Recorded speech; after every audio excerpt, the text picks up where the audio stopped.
Bismillahirrahmanirrahim. Alhamdulillahi rabbil alamin. Allahumma salli wa sallim wa barik ala Muhammad wa ala ali Muhammad.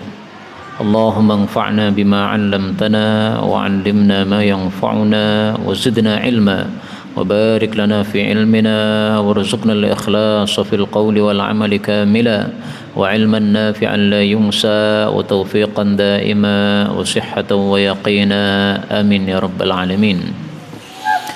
Alhamdulillah kaum muslimin rahimakumullah. Kita lanjutkan pengajian tafsir satu hari satu halaman. Kita sudah sampai pada surah Ali Imran halaman 70 ayat 154 sampai 157 insyaallah taala. A'udzu billahi as-sami'il 'alim minasy syaithanir rajim min hamzihi wa nafthihi wa nafthihi. ثم أنزل عليكم من بعد الغم أمنة نعاسا تغشى طائفة منكم وطائفة قد أهمتهم أنفسهم يظنون بالله غير الحق ظن الجاهلية يقولون هل لنا من الأمر من شيء قل إن الأمر كله لله يخفون في أنفسهم ما لا يبدون لك يقولون لو كان لنا من الأمر شيء ما قتلنا هاهنا قل لو كنتم في بيوتكم لبرز الذين كتب عليهم القتل إلى مضاجعهم وليبتلي الله ما في صدوركم وليمحص ما في قلوبكم والله عليم بذات الصدور. إن الذين تولوا منكم يوم التقى الجمعان إنما استزلهم الشيطان ببعض ما كسبوا ولقد عفى الله عنهم إن الله غفور حليم. يا أيها الذين آمنوا لا تكونوا كالذين كفروا وقالوا لإخوانهم إذا ضربوا في الأرض أو كانوا غزا لو كانوا عندنا ما ماتوا وما قتلوا ليجعل الله ذلك حسرة في قلوبهم والله يحيي ويميت والله بما يعملون بصير. ولئن قتلتم في سبيل الله أو متم لمغفرة من الله ورحمة خير مما تجمعون. Alhamdulillahi rabbil alamin. Allahumma arhamna bil Qur'ani amin. Pada ayat-ayat yang kita baca ini ada beberapa kata yang bisa dibaca dengan dua bacaan. Yang pertama pada ayat yang panjang 154, di situ ada kata-kata yaghsha. Saya tadi baca taghsha, maka boleh dengan ta, boleh dengan ya. Terjemahnya tidak berubah. Kemudian al-amra kullahu. Saya tadi baca kulluhu, maka lamnya boleh di fathah, boleh juga di dhammah, dan terjemah tidak berubah. Kemudian buyutikum, biyutikum, ba-nya boleh di kasrah, boleh di dhammah sebagaimana biasanya pada ayat-ayat yang lain juga seperti itu. Kemudian pada ayat 156 di bagian akhir, bima ta'malun, saya baca ya'malun, maka ini boleh ta, boleh ya. Terjemahnya berubah sedikit, karena kalau ta itu kalian, kalau ya itu mereka. Sebaliknya pada ayat 157 yajma'un di bagian akhir, itu malah saya baca tajma'un. Memang boleh ta, boleh ya. Perbedaannya sama ya. Kalau ta itu kalian, kalau ya itu berarti mereka. Kemudian ada bacaan juga pada ayat 157 ini muttum, ini mimnya boleh dikasrah, mittum. Muttum mittum dalam bahasa Arab tidak ada perbedaan makna. Itu hanya perbedaan logat. Seperti orang Jawa Tengah mengatakan wirawiri, Jawa Timur mengatakan riwa-riwi. Artinya tidak berubah. Hanya dibalik saja wi atau ri ya, riwa atau wira. Baik, inilah yang merupakan qiraah-qiraah mutawatirah yang sumbernya semuanya dari Sayyidina Rasulullah sallallahu alaihi wasallam. Adapun tafsirnya secara ringkas, maka Allah mengatakan pada ayat 154, "Tsumma kemudian anzala Allah turunkan alaikum atas kalian mim ba'di setelah al-ghammi kesusahan itu, yaitu susah karena kalah dalam perang, amanatan satu keamanan, nu'asan yaitu rasa kantuk, taghsha yang meliputi ta'ifatan sekelompok minkum dari kalian, yaitu maksudnya orang-orang yang beriman. Wa ta'ifatun dan ada sekelompok yang lain, qad ahammathum sungguh menyusahkan mereka, anfusuhum diri-diri mereka sendiri, yaitu orang-orang munafik. Yadhunnuna mereka menyangka billahi terhadap Allah ghairal haq sesuatu yang tidak benar, yaitu apa? Dhannal jahiliyah, persangkaan jahiliyah. Yaquluna mereka orang-orang munafik itu mengatakan, hallana apakah ada bagi kami minal amri dari urusan ini, yaitu urusan perang, min syai dari sesuatu. Qul katakanlah wahai Nabi, suruh menjawab, innal amra sesungguhnya urusan itu kulluhu lillah semuanya milik Allah, kalian enggak berhak apa-apa. Yukhfuna mereka menyembunyikan fi anfusihim pada diri-diri mereka, mala sesuatu yang tidaklah yubdunalak mereka tampakkan kepada engkau. Apa yang mereka sembunyikan? Yaquluna mereka mengatakan, laukana kalaulah ada lana bagi kami minal amri dari urusan ini syai'un sesuatu, ma qutilna tidaklah kami dibunuh hahuna di sini, yaitu di medan perang Uhud. Allah jawab, qul katakanlah, lau kuntum kalaulah seandainya kalian itu fi biyutikum ada di dalam rumah-rumah kalian, la baraza sungguh akan keluar alladzina orang-orang yang kutiba alaihim telah dicatat atas mereka al-qatlu untuk dibunuh, akan keluar kemana? Ila madaji'ihim kepada tempat-tempat terbunuhnya mereka. Waliyabtali Allah dan supaya Allah menguji ma fi sudurikum apa yang ada dalam dada kalian, apakah iman ataukah munafik. Waliyumahhisa dan supaya Allah itu mentamhis menyaring ma fi qulubikum apa yang ada dalam hati-hati kalian. Wallahu dan Allah itu alimun maha mengetahui bidzatis sudur dengan isi-isi dada, yaitu isi-isi hati. Yumahhis kalau di situ diartikan apa, Pak? Menyaring, menjernihkan, apalah pokoknya sekitar itu. Jadi ayat ini masih berkaitan dengan perang apa? Perang Uhud.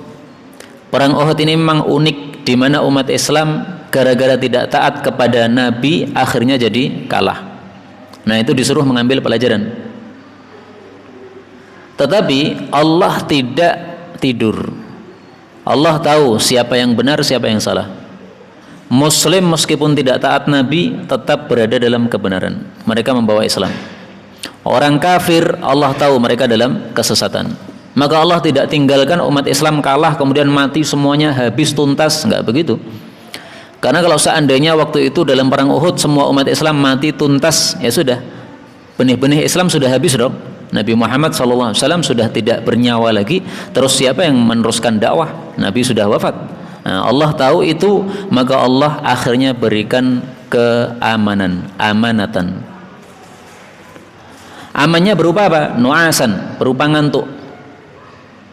Para sahabat itu dalam perang Uhud ngantuk mereka. Kondisi ngantuk dalam perang itu menunjukkan hatinya tenang, Pak. Kenapa? Karena kalau orang hatinya tidak tenang, mana mungkin bisa ngantuk. Tidur tak nyenyak, makan tak enak. Itu orang yang hatinya tidak tenang. Lah ini bisa dibayangkan kondisi perang ngantuk itu berarti apa? Tenang hatinya. Tetapi yang ngantuk tidak semuanya. Taghsha ta'ifah, sekelompok. Sekelompok ini maksudnya yang muslim. Karena yang maju dalam perang Uhud itu ada dua kelompok, ada muslim, ada munafik. Yang muslim yang betul-betul imannya betul ada dalam hati, itu mereka ngantuk. Dan ini kita temukan riwayat-riwayat yang sahih dalam kitab-kitab hadis. Misalnya dalam riwayat Imam Bukhari diriwayatkan oleh Abu Talhah, ini salah satu sahabat Nabi yang dijamin masuk surga. Dia mengatakan, kuntu fi man taghashahun nu'as, aku termasuk orang yang terkantuk-kantuk yauma Uhud, pada perang Uhud. Hatta saqata sayfi min yadi mirara, sampai-sampai pedang saya jatuh dari tangan saya berkali-kali.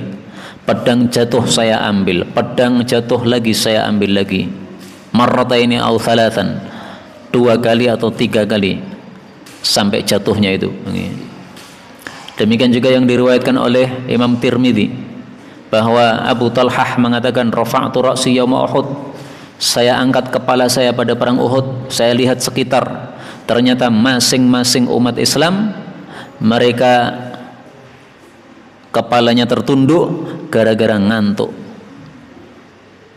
Ibnu Katsir meriwayatkan di dalam kitab tafsirnya bahwasanya Zubair bin Awam, sahabat Nabi sallallahu alaihi wasallam, mengatakan, "Fama minna min rajul", tidak ada seorang pun dari umat Islam, illa dzaqanuhu fi sadrih, kecuali dagunya nempel pada dada. Ini berarti apa?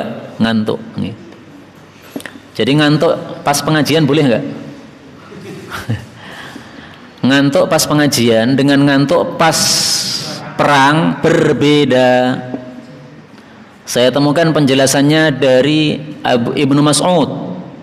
Ibnu Mas'ud mengatakan apa? Beliau mengatakan, an-nu'as fil qital minallah, ngantuk ketika perang itu dari Allah sumbernya. Wa fis shalah minasyaiton, tapi kalau ketika sholat ngantuk itu dari setan. Nah, kira-kira ngantuk ketika pengajian ini dari setan atau dari Allah? Kayaknya semuanya sepakat dari setan, gitu. Karena lebih cocok bahwa pengajian ini mirip dengan sholat daripada dengan perang, ya. Nah, kalau perang kan menghadapi musuh sampai kita bawa pedang dan sebagainya, tapi kondisi sholat, kondisi ibadah sama dengan kondisi pengajian seperti ini, ya. Nah, makanya di sini kan pengajian disiapkan roti. Roti itu fungsinya supaya menghilangkan ngantuk, ya. Nah, kalau roti sudah disiapkan masih ngantuk gimana? Nah, silahkan diusulkan pada takmir, ini kurang kopi, ya. Roti tanpa kopi ya ngantuk, ya. Baik, kita ambil beberapa faedah dari ayat ini. Faedah yang pertama, bahwasanya orang-orang yang terkantuk-kantuk pada perang Uhud ini adalah orang-orang yang yakin kepada Allah, sehingga mereka hatinya tenang, sehingga mereka meskipun sudah pernah mengalami kalah dalam perang tersebut, tapi kemudian bangkit lagi semangatnya, akhirnya perang lagi sampai ngantuk-ngantuk. Ngantuk dalam perang ini apakah ada manfaatnya? Kata guru saya ada. Orang itu sebelum menghadapi perkara yang besar, kalau dia sudah tidur dulu, istirahat, itu fresh orangnya, sehingga pikirannya jadi sempurna lagi. Maka kalau ada masalah besar lagi, dia bisa menghadapi dengan tenang. Karena itu konon, tokoh-tokoh panglima perang itu biasanya sebelum perang mereka malah tidur dulu. Nah, itu menunjukkan hati mereka tenang. Kalau sebelum perang nggak bisa tidur karena mikir nanti perang kayak apa, nah itu berarti bukan orang-orang besar itu, sudah ketakutan dulu sebelum perang. Nah, maka orang-orang besar itu katanya konon, mereka sebelum perang mereka malah tidur dulu. Nah, begitu pas perang itu sudah fresh betul, bisa mimpin perang dengan sangat sempurna.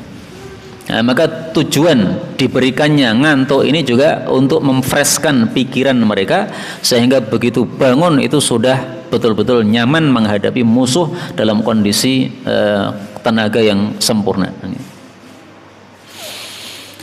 Faedah berikutnya, yang dimaksud kelompok lain yang mereka susah terhadap diri mereka sendiri, itu adalah orang-orang munafik. Mereka menyangka persangkaan jahiliyah. Persangkaan jahiliyah ini apa maksudnya? Persangkaan jahiliyah ini disebutkan di dalam surah Al-Fatah ayat 12.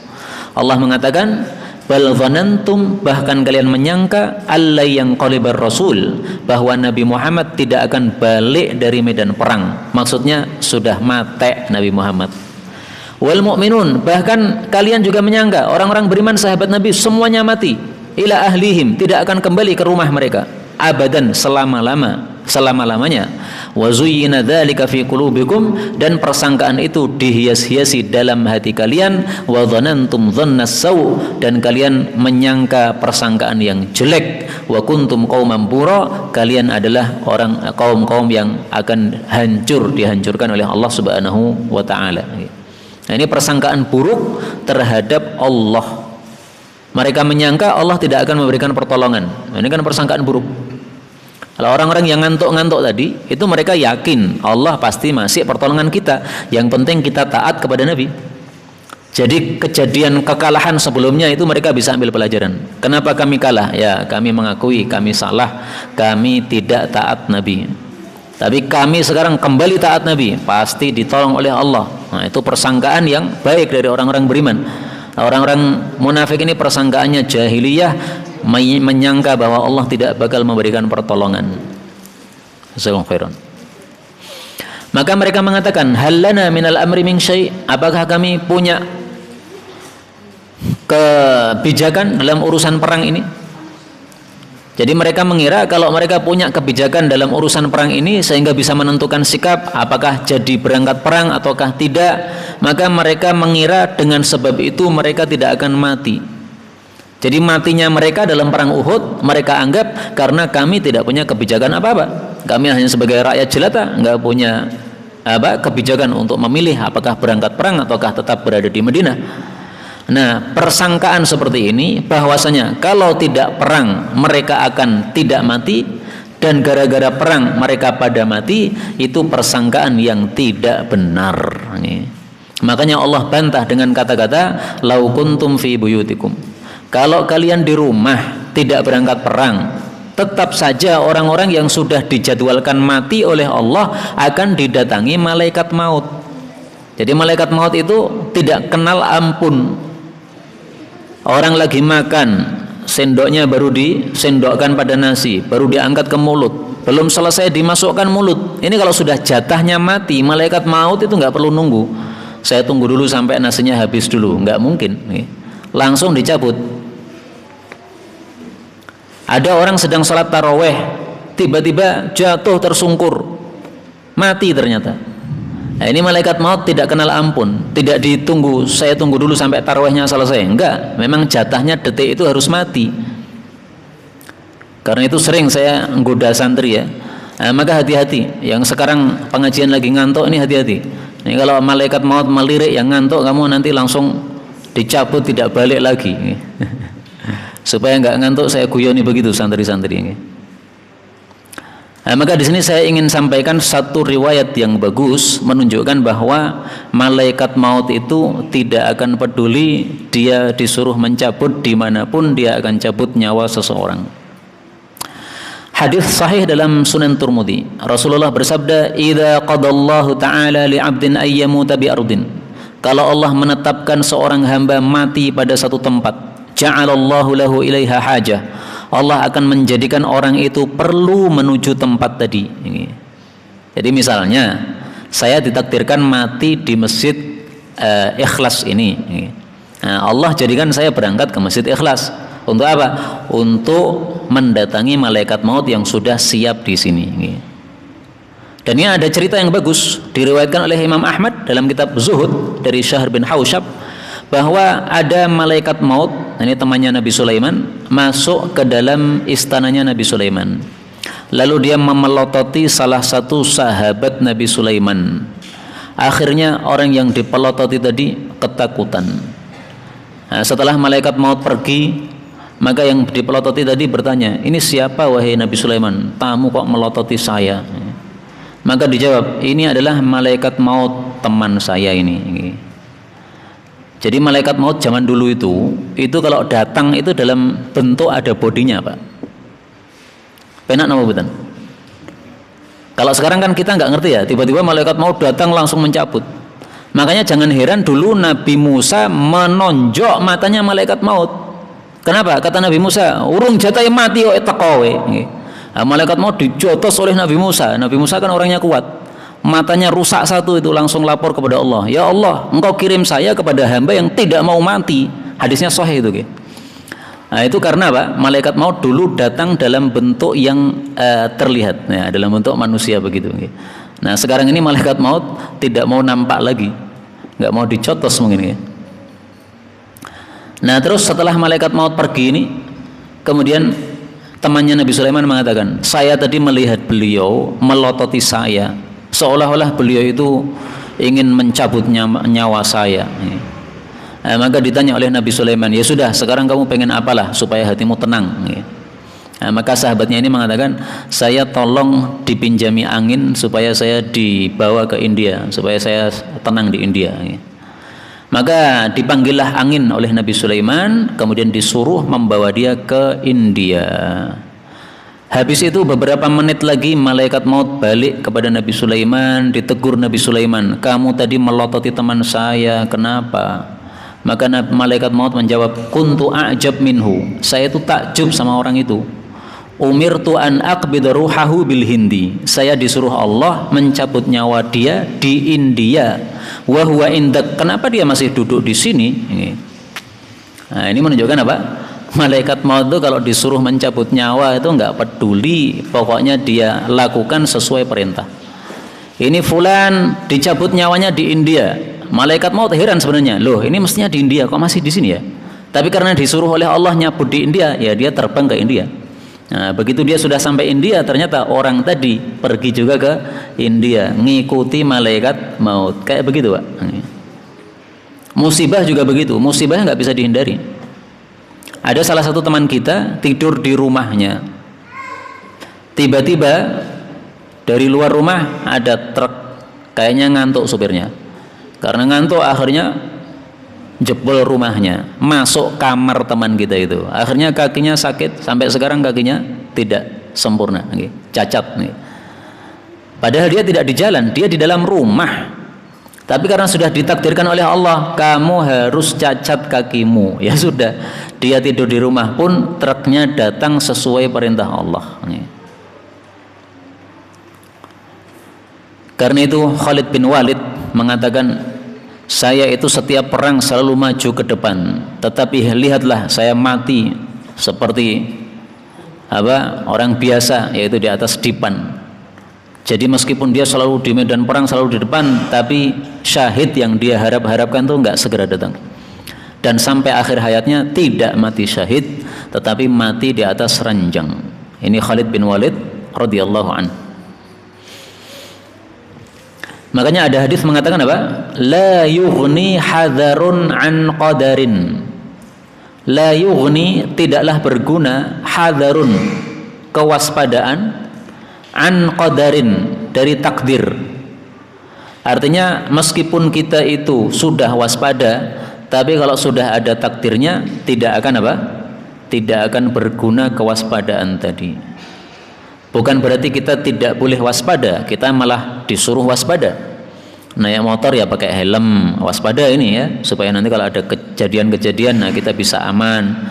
Tapi andaikan sudah ditakdirkan oleh Allah mati, ya tetap mati juga meskipun sudah pakai helm. Ya. Tapi kemudian sekarang muncul pertanyaan, kenapa perang harus ada yang kalah? Kadang-kadang kalah itu kenapa? Kadang-kadang yang mati syahid. Nah itu Allah jawab, waliyabtaliyallahu ma fi sudurikum waliyumahhisa ma fi qulubikum, supaya Allah menguji hati manusia dan juga menyaring isi hati mereka.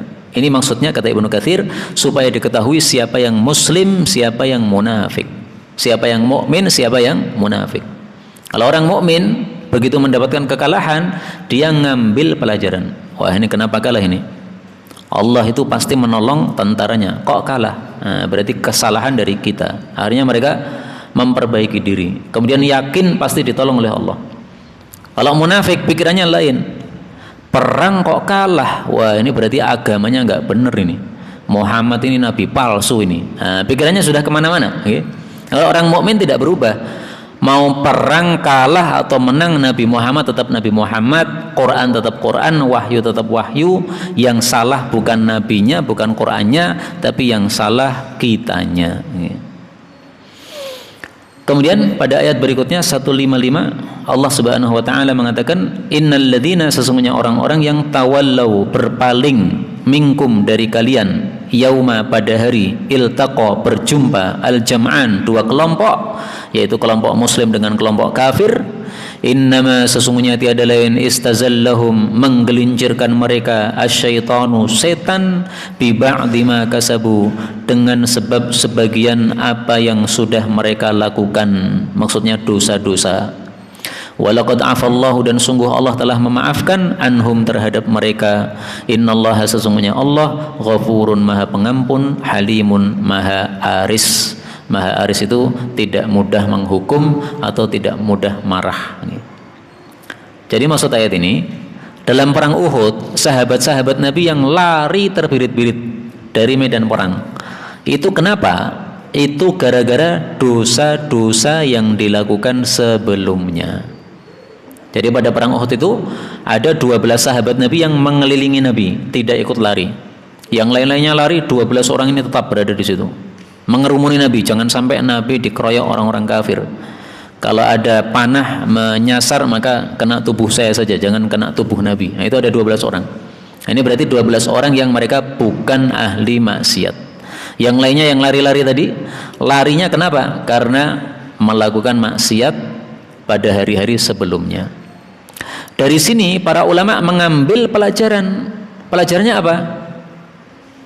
Min thawabil hasanah al hasanatu ba'daha, termasuk pahala dari melakukan kebaikan adalah diberi taufik untuk melakukan kebaikan lagi setelahnya.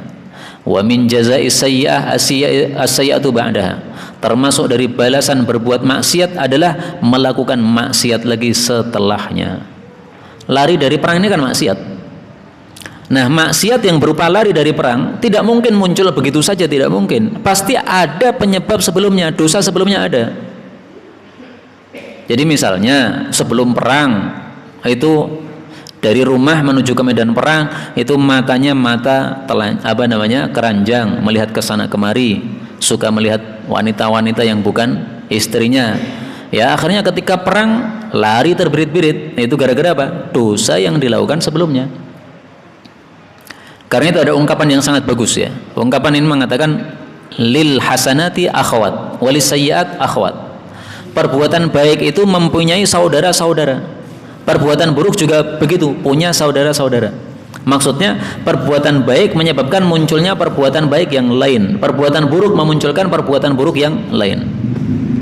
Karena itu kalau kita pengen menjadi ahli maksiat, ya silahkan lakukan maksiat. Nanti maksiat yang lain-lain akan merembet begitu. Tapi kalau kita pengen menjadi ahli taat, maka ketaatan-ketaatan yang bisa kita lakukan, mari dilakukan. Yang sudah bisa dilakukan, lanjutkan terus, diniatkan sampai akhir hayat. Sholat jamaah di masjid, ini kan termasuk ketaatan ini. Ini kalau kita jaga, insya Allah menambah ketaatan-ketaatan yang lain. Menghadiri pengajian ini kan ketaatan ini. Ini kalau kita jaga, insya Allah menghadirkan ketaatan-ketaatan yang lain. Sebelum sholat maghrib, sholat sunnah 2 rakaat. Setelah maghrib, sholat sunnah 2 rakaat. Sebelum isya, sholat sunnah 2 rakaat. Setelah isya, sholat sunnah 2 rakaat. Ini amal-amal ketaatan. Kalau kita jaga, akan memunculkan ketaatan-ketaatan berikutnya. Ini. Karena itu saya sering menasihatkan, ini nasihat terutama untuk saya pribadi. Ini. Semua yang mendengar silahkan pakai, silahkan, tapi ini terutama untuk saya. Kebaikan yang sudah bisa kita lakukan, mari kita jaga terus. Kalau kita bisa menjaga terus kebaikan-kebaikan tersebut, ini tanda-tanda kita nanti mati mendapatkan husnul khotimah. Amin ya rabbal alamin. Ini. Tapi kalau sebaliknya, kebaikan yang sudah bisa kita lakukan, tiba-tiba kita tinggalkan, nah itu membahayakan itu. Itu bisa-bisa nanti kebaikan yang lain meretel, akhirnya matinya su'ul khotimah. Contoh paling gampang misalnya, sholat jamaah. Sudah bisa sholat jamaah, jangan sekali-kali tinggalkan sholat jamaah. Begitu kita tinggalkan sholat jamaah, sudah tidak mau lagi ke masjid, nanti akan merembet kebaikan-kebaikan yang lainnya akan lepas, keburukan-keburukan lainnya akan datang. Kalau sudah begitu, sudah banyak keburukan, sedikit kebaikan, dikhawatirkan su'ul khatimah. Kemudian di sini Allah mengatakan walaqad afallah, Allah sudah memaafkan. Maksudnya apa? Sudah memaafkan lari mereka dari perang tersebut. Nah, ini maha rahmatnya Allah. Allah tahu bahwasanya umat Islam lari ini bukan betul-betul karena pengen meninggalkan Nabi supaya Nabi mati, enggak. Mereka larinya betul-betul ya karena kaget kok tiba-tiba ada serangan dari belakang. Wah, kalang kabut akhirnya lari. Jadi dari sini kita ambil pelajaran, Allah itu tahu bahwa orang itu kadang-kadang berbuat baik tapi tidak dari kesengajaan dia. Apakah lari dari perang ini kesengajaan dari mereka? Enggak. Bukan sengaja lari menjauh dari Nabi biar Nabi mati, enggak. Mereka larinya karena ya terpaksa lari, kaget tadi diserang dari belakang. Nah, karena itu kalau ada orang melakukan suatu keburukan yang dia sebenarnya sebelumnya itu tidak melakukan keburukan itu perlu dimaafkan kayak begitu. Misalkan orang biasanya tidak pernah misuh, biasanya loh, tidak pernah kuping kita mendengar dia itu misuh. Suatu saat kok misuh, loh kok bisa orang ini misuh, biasanya nggak pernah nih.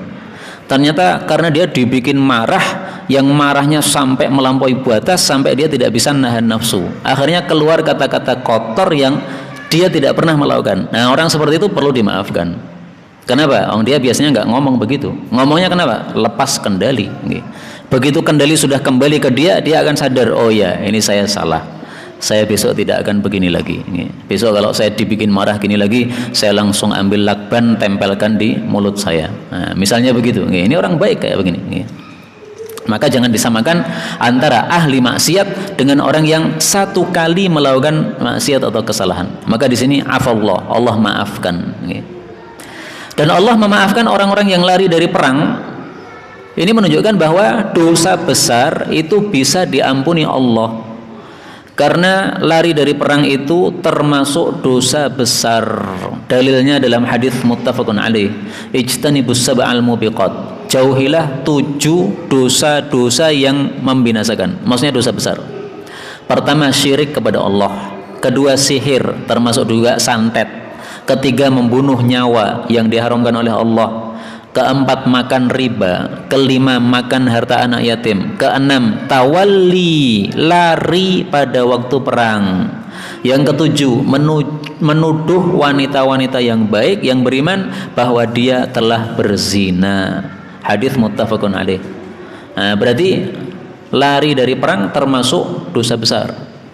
Tapi ternyata dimaafkan oleh Allah. Berarti dosa besar bisa dimaafkan oleh Allah.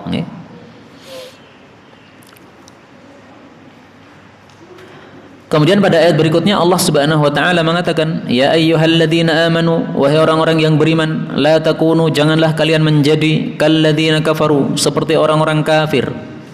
Wa qalu, dan mereka berkata li ikhwanihim, kepada saudara-saudara mereka, atau berkata tentang saudara-saudara mereka, idza darabu, apabila mereka bersafar fil ardi, di bumi, au kanu ghuzan, atau adalah mereka itu berperang. Apa yang mereka katakan? Laukanu indana, kalau seandainya mereka berada di tengah-tengah kita, tidak safar, tidak perang, mamatu, niscaya tidak bakal mati, wa ma qutilu, niscaya tidak bakal terbunuh. Allah jawab, liyaj'alallahu dzalika, supaya Allah menjadikan keyakinan salah tersebut hasratan, sebagai penyesalan, fi qulubihim, dalam hati-hati mereka. Wallahu yuhyi wa yumit, yang benar Allah itu menghidupkan dan mematikan.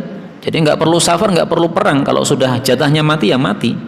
Wallahu, dan Allah itu bima ya'malun, dengan apapun yang mereka amalkan, basirun, maha melihat. Ayat ini bicara tentang orang-orang munafik. Kita orang-orang beriman disuruh oleh Allah jangan seperti orang-orang munafik. Orang munafik itu punya keyakinan salah. Keyakinannya apa? Kalau terjadi musibah kepada seseorang yang melakukan safar atau melakukan perang, maka mereka komentar, andaikan tidak safar, andaikan tidak perang, tidak bakal mati. Nah, itu salah keyakinan begitu. Karena mati itu sudah ada jadwalnya masing-masing. Dan jadwal itu tidak akan berubah, maju atau mundur, nggak bisa. Sudah dijadwalkan ya, mati saat itu juga. Karena itu di dalam Islam kita disuruh untuk banyak mengingat kematian.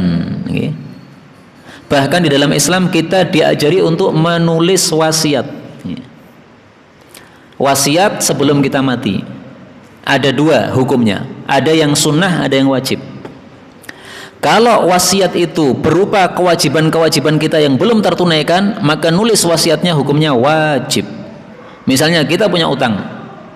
Nah, utang itu kan termasuk kewajiban. Nulis wasiat tentang saya punya utang, ini wajib hukumnya. Kenapa? Karena kalau kita tidak nulis wasiat tadi, tiba-tiba nanti malam kita mati, istri anak kita nggak ada yang tahu ternyata masih punya utang.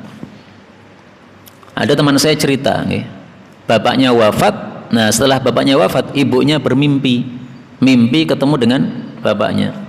Bapaknya datang dalam keadaan wajahnya murung, susah. Maka ibunya kaget, loh kenapa ini? Nah, dikira-kirakan mungkin karena punya utang belum dilunasi.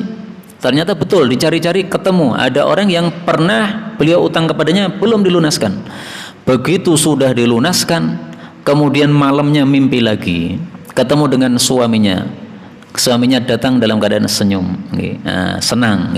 Nah, ini berarti apa? Menunjukkan bahwa utang piutang sangat penting. Maka para ulama katakan wajib nulis utang sebelum kita mati supaya itu sebagai wasiat bagi ahli waris kita untuk dilunaskan. Karena kalau tidak dilunaskan kita tertahan tidak bisa masuk surga. Yang lain-lain mayat-mayat yang lain masuk surga sementara kita belum. Sebagaimana sabda Nabi SAW, beliau mengatakan inna akhaka mahbus. Saudaramu yang sudah mati itu tertahan bidainihi gara-gara hutang dia, faqdi anhu, karena itu lunasilah utang saudaramu supaya tidak tertahan dari masuk surga. Hadis riwayat Ibnu Majah sahih. Ini yang wajib ya. Yang kedua, penulisan wasiat yang sunnah, yaitu kalau kita ingin melakukan satu tabarruk, yaitu sukarela memberikan wasiat untuk wakaf masjid atau apalah. Nah, maka itu disunahkan untuk ditulis. Meskipun usia kita sekarang masih misalnya 40, 50, yang rata-rata kan wafat itu kan 60 ke atas lagi. Nah, ini masih 10 tahun, masih 20 tahun, tetap disunahkan nulis wasiat. Saya di rumah itu nulis wasiat, saya taruh dalam kotak duit. Kenapa di kotak duit? Karena kotak duit itu selalu dibuka. Gini apa betul? Orang pasti apa? Sering ngambil duit nih. Nah, maka suatu saat kalau saya mati, ya itulah wasiatnya. Yang saya tulis di situ adalah harta yang saya miliki ini. Karena mungkin kan anak-anak saya nggak tahu harta saya apa saja. Nah, kemudian di bawah diwasiatkan kalau saya mati maka barang-barang ini saya wasiatkan untuk diwakafkan. Disebutkan wakafnya untuk siapa? Apakah untuk ma'had ataukah untuk apa? Masjid ataukah untuk apa? Nah, ada wasiat begitu, itu hukumnya adalah sunnah. Rasulullah Shallallahu Alaihi Wasallam bersabda, "Ma haqqum ri'in, tidaklah berhak seorang muslim lahu syai'un yurid ayyusifih, dia punya harta yang dia ingin untuk memberikan wasiat di dalam harta tersebut, yabitu lailataini, yang dia bermalam selama 2 malam, dalam riwayat yang lain 3 malam, illal wasiyatuhu maktubah indah, kecuali wasiatnya sudah tertulis di hadapan dia, dipersaksikan kepada orang." Hadis muttafaqun alaih. Nah, maka Ibnu Umar yang meriwayatkan hadis ini, dia mengatakan tidak pernah datang satu malam kecuali wasiat yang saya tulis, yang saya persaksikan itu sudah ada di samping saya. Nah, begitu mendadak mati, ini wasiatnya sudah ada. Baik, kaum muslimin rahimani wa rahimakumullah, kita ambil beberapa faedah dari ayat ini. Faedah yang pertama, Allah mengatakan ya ayyuhalladzina amanu.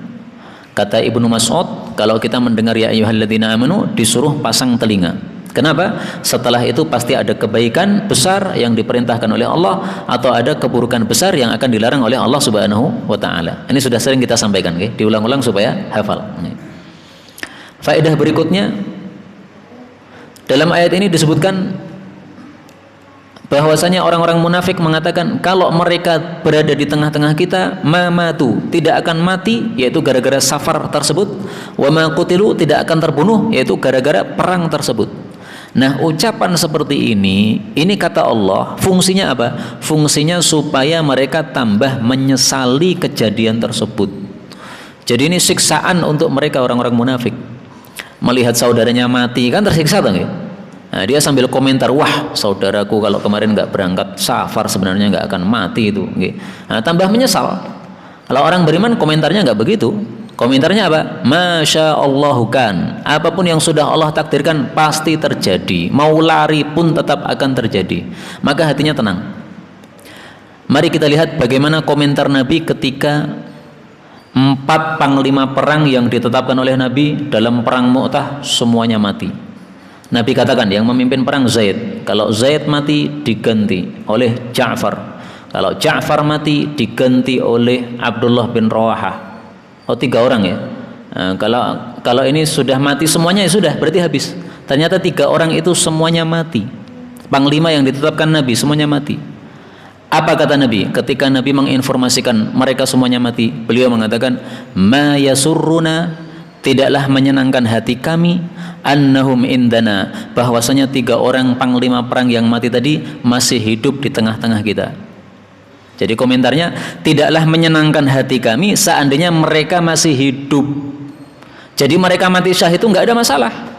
Itu menyenangkan hati kami. Kenapa? Berarti mereka diberi kemuliaan oleh Allah. Tenang, hatinya tenang.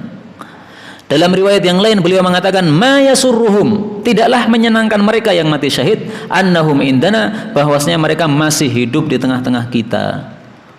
Jadi riwayat yang pertama mengatakan hati kami tidak senang, tidak lebih senang andaikan mereka masih hidup, dan hati mereka yang mati syahid itu juga tidak lebih senang andaikan mereka masih hidup. Artinya sama-sama nyaman ya, yang ditinggal mati nyaman. Kenapa nyaman? Karena ternyata saudara-saudaranya tadi mati syahid. Yang mati syahid juga nyaman. Kenapa? Karena mereka sudah mendapatkan kenikmatan. Orang mati syahid itu kadang-kadang terlihat senyum. Kenapa? Sejak awal mati syahid sudah melihat kenikmatan yang dijanjikan oleh Allah. Sehingga tidak usah heran kalau ada orang-orang mati syahid dalam perang kok wajahnya senyum-senyum. Kenapa itu? Ya. Nah, itu karena apa? Mungkin karena melihat kenikmatan yang sudah dijanjikan langsung terlihat saat dia mati syahid. Tapi Nabi sambil mengatakan begitu sambil tadrifan, sambil mata air beliau meleleh, meleleh karena haru berpisah dengan saudara-saudara beliau yang sudah wafat dalam perang tadi. Kemudian terakhir Allah Subhanahu wa taala mengatakan walain, dan sungguh jika qutiltum, kalian dibunuh fi sabilillah, di jalan Allah, au mittum, atau kalian mati, la maghfiratun, sungguh ampunan, minallahi, dari Allah, wa rahmatun, dan rahmat, khairun, itu lebih baik, mimma tajma'un, dari apa yang kalian kumpulkan, yaitu harta dunia. Orang mati itu kan meninggalkan hartanya. Nah, itu jangan dikira dia susah. Kenapa? Karena dia mati meninggalkan harta yang meskipun triliunan atau sebanyak apapun, tapi kalau dia muslim itu mati menemukan sesuatu yang lebih baik daripada harta yang dia tinggalkan. Sehingga orang mukmin yang mati tidak bakal di kuburannya nangis-nangis susah, nggak bakal. Kenapa? Karena dia tahu bahwa yang ditinggalkan yaitu di dunia, meskipun rumahnya banyak, istrinya banyak, mobilnya banyak, tapi tetap saja ketika mati yang dia dapatkan di kuburan lebih banyak. Maka dalam hadis yang sahih disebutkan tidak ada orang beriman mati kemudian pengen balik hidup lagi, nggak ada. Kenapa? Sudah mendapatkan kebaikan dari Allah Subhanahu wa taala. Karena itu kalau teori saya nggih, panjenengan cocok napa mboten terserah. Teori saya, kalau kita kematian keluarga itu susah ya boleh susah, sebagaimana Nabi juga susah, tapi tidak usah berlebihan. Kenapa berlebihan? Kalau dia matinya dalam keadaan mukmin itu dia senang kok di kuburan. Nah, dia senang-senang, kita malah susah gimana? Misalkan istri kita mati, padahal istri kita solehah. Nah, itu nggak usah nangis berhari-hari, nggak usah begitu. Setelah nguburkan istri, besok langsung ngelamar perempuan lagi, biar sama-sama senang. Istri kita di kuburan senang toh nggih.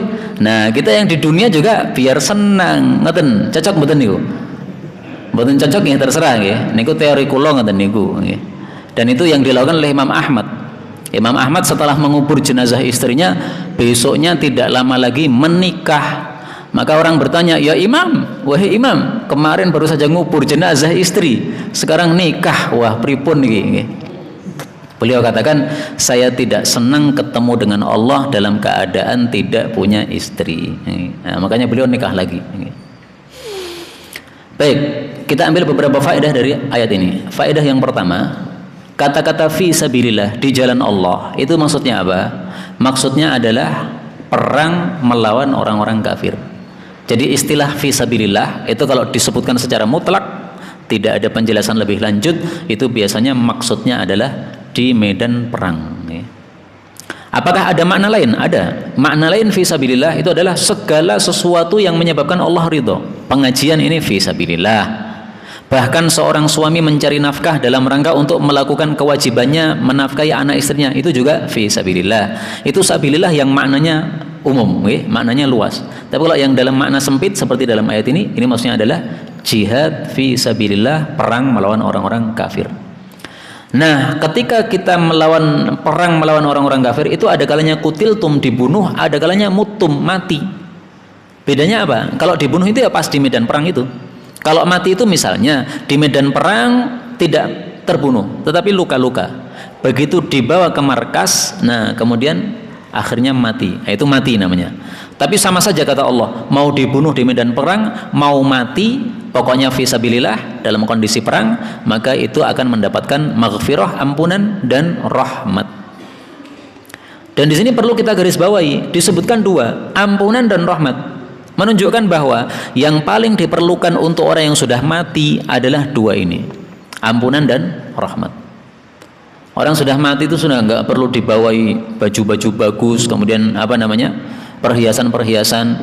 Maka sungguh bodoh orang-orang yang jenazahnya, keluarganya yang mati dikasih perhiasan, anting-anting emas, kemudian apalagi cincin emas. Bodoh, itu nggak diperlukan sama sekali. Yang diperlukan itu cuma dua, ampunan sama rahmat. Itulah rahasianya. Setelah Nabi menguburkan jenazah, apa yang beliau lakukan?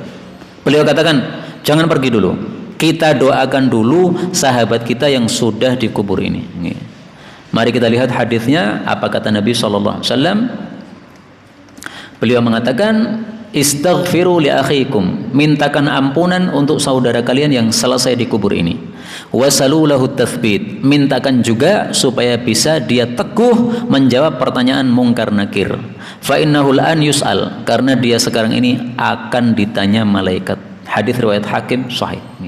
Nah, makanya doanya, Allahumma ighfir lahu, ya Allah ampunilah orang mati ini, wa tsabbithu, dan teguhkanlah dia. Teguhkan maksudnya gimana? Maksudnya bisa menjawab pertanyaan. Man rabbuk, siapa Tuhanmu? Ma dinuk, apa agamamu? Man nabiyuk, siapa nabimu? Ini kalau bisa menjawab, habis itu 6 solihan, silahkan tidur nyaman, kata malaikat nih. Tapi kalau tidak bisa menjawab ini, malaikat langsung ambil senjatanya, langsung dipukuli sampai babak belur itu. Nah, kita bisa menjawab 3 pertanyaan itu kalau amalan kita sesuai dengan 3 pertanyaan itu. Amalan kita sesuai dengan pengakuan bahwa Allah Tuhan kita, pengakuan Nabi adalah Nabi kita, kemudian pengakuan bahwa Islam adalah agama kita. Kalau selama hidup tidak pernah sholat, mana mungkin bisa menjawab Tuhanku Allah. Allah menyuruh sholat saja tidak mau sholat. Meskipun misalnya jenazahnya disangoni kertas, tulisi ya. Kalau ditanya man rabbuka, jawablah Rabbmu Allah. Meskipun disangoni kertas, nggak akan bisa jawab, nggak akan bisa. Karena itu termasuk kebid'ahan yang ada dalam umat Islam ini. Setelah jenazah dikubur, kemudian jenazah dibisiki, kalau kamu ditanya siapa Rabbmu, jawablah Allah. Ora kacek, kalau orangnya munafik ora kacek, ngoten niku Pak. Dan kalau orangnya mukmin, nggak perlu diomongi gitu, nanti sudah bisa jawab. Karena itu paling bagus untuk merawat jenazah ini, kita terapkan sunnah Nabi aja selesai, nggak usah pakai yang macam-macam gitu. Tidak ada sunnahnya mengadzani jenazah setelah dikubur, nggak ada. Tidak ada sunnahnya ngomongi jenazah setelah dikubur nanti jawaban gini, nggak ada.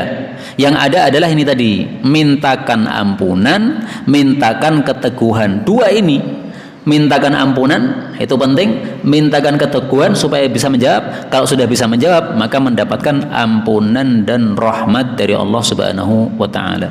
Mudah-mudahan semua kita nanti mendapatkan ampunan dan rahmat ketika sudah mati, sehingga mendapatkan surga Allah tanpa hisab, tanpa adab. Amin ya rabbal alamin. Walhamdulillahi rabbil alamin.